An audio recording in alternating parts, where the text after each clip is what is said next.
Nasanay daw kasi sa Davao etong mga Duterte. Lalo na po etong si Sara Duterte.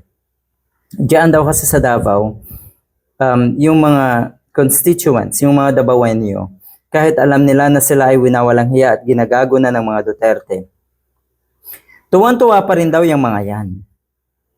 Ginagago na, winawalang hiya na, tinatarantado kayo, pero bakit kayo tuwang-tuwa? Hindi maganda yan. Napakasaklap ng kalagayan na itong mga Davaoenyo. Ano ho, na sila ay tila ba mga walang pakiramdam. 'Di ba? Yung mga taong baliktad na ang kaisipan, na ang kahanga-hanga para sa kanila ay ang mga Duterte. Na nakikita nila yung leadership material. Or leader material na itong mga Duterte, pero wala naman. Yan ang buong katotohanan. Ang dami nyo rin pong kasinungalingan. Kaya yung sinasabi natin si Mr. Padilla na lahat daw ng mga sinungaling ay dapat parusahan. Ang unang mapaparusahan dyan ay itong mga Duterte.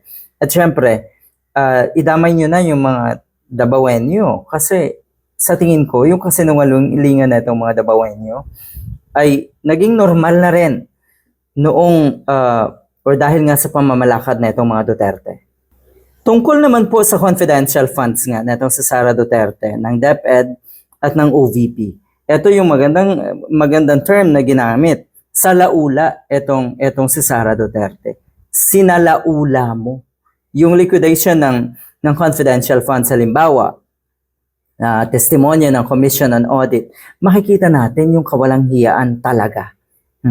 At ang sinasabi nga, dahil nasanay sa Davao, etong si Sara Duterte daw ay feeling untouchable.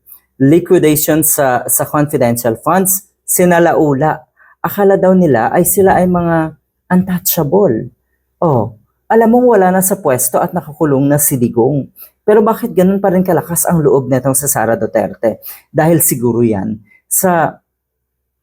or confident siguro etong si Inday Lustay na mas marami pa rin yung taga-suporta niya.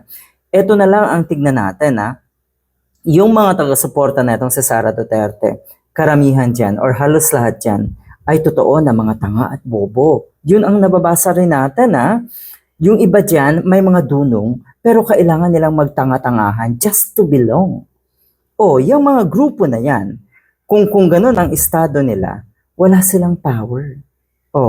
Ayaan na lang siguro ang pwedeng ipagmalaki ni Sara Duterte na meron pa rin siyang kayang walang hiyain, kayang gaguhin, kayang budulin, at yan po ay yung mga taga-suporta, yung mga DDS nga. Sinalaula mo ang proseso, Sara Duterte.